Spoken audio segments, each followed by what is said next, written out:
Nevada is well known for its ghost towns, but what about its ghosts? One of the best known of our state's old mining towns is throwing a shindig this weekend and is hoping to use what it says are real-life ghosts to ghost stories to attract Halloween visitors. George Knapp is here with the rest of the story, George. Yeah, this is fun. This Halloween season, of course, you can visit one of those fun for the family haunted houses that spring up around town each year, or you can check out the real thing. The historic Goldfield Hotel in Goldfield, Nevada, north of Las Vegas, has been closed down for decades and is said by locals to be haunted, not only by one spirit, but by many. This coming weekend, visitors will be allowed inside to look around for themselves.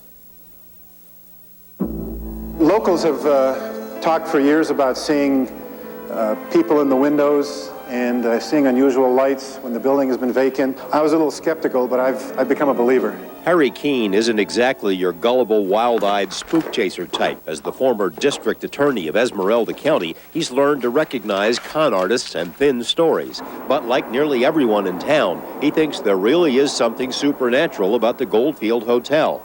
Keene had his own experience one dark night.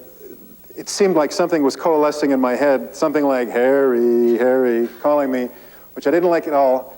So I took what I thought was the only rational approach. I ran, unplugged, and ran downstairs. If there is such a thing as a ghost, then the Goldfield Hotel would seem a natural abode.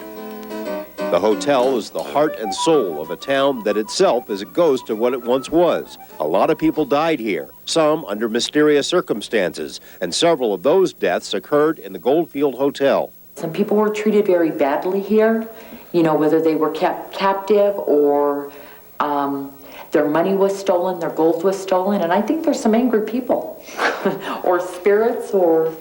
As an employee of the county, Linda Toner doesn't want to publicly endorse the existence of ghosts in the hotel or anywhere else, but she acknowledges it's a belief that's widely held. Regular, serious people who, Yes. who say this place is haunted? Yes, from elected officials to school representatives, yes. Deputy sheriffs? We have deputies who will not come into the hotel. Unlike some reputedly haunted places, believers say there's more than one spirit prowling the murky hallways and empty rooms of the Goldfield Hotel. It's strange enough walking through here in the daytime, but when the sun starts going down and the wind blows outside, you don't know what you might see or hear.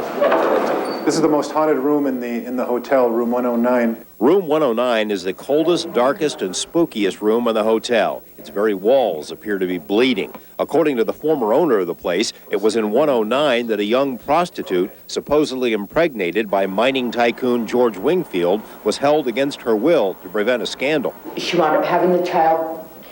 Supposedly she was chained to a radiator in this room, and her and the child wound up dying here. One previous owner claims to have seen the spirit of the woman who died. She claimed that every time she came in here, her blood would run cold. And I think it was along this wall here, she claimed to have seen a 19-year-old or so blonde woman with her arms raised, just crying, just an apparition. And she could never stay in this room. She ran out. Her book details having psychics coming in here and identifying this as a very, very, very disturbed room. A lot of them called it evil. The hotel has been closed to guests since the end of World War II. Attempts to renovate and reopen it have always failed. Harry Keene hopes to keep the hotel and the town alive by staging special events there. This weekend, Friday, Saturday, and Sunday, the hotel will be open for haunted tours, as well as a big Halloween party and Nevada Day events. If you'd like more information, you can call this number, 775-485-6352. Part of the proceeds from this weekend's events will go toward historical preservation in Goldfield. We also have some information about the hotel and the town on our KLAS website, klastv.com. And tonight at 11 o'clock, strange stories about apparitions caught on film inside the hotel. Gary, I know you've been there a lot of times. I've been in that hotel. It's a great old building, haunted or not. It's an amazing place. It's a wonderful building. Goldfield's a wonderful place, It's too. a great town. It'd be a good trip this weekend. Thanks, George. See you.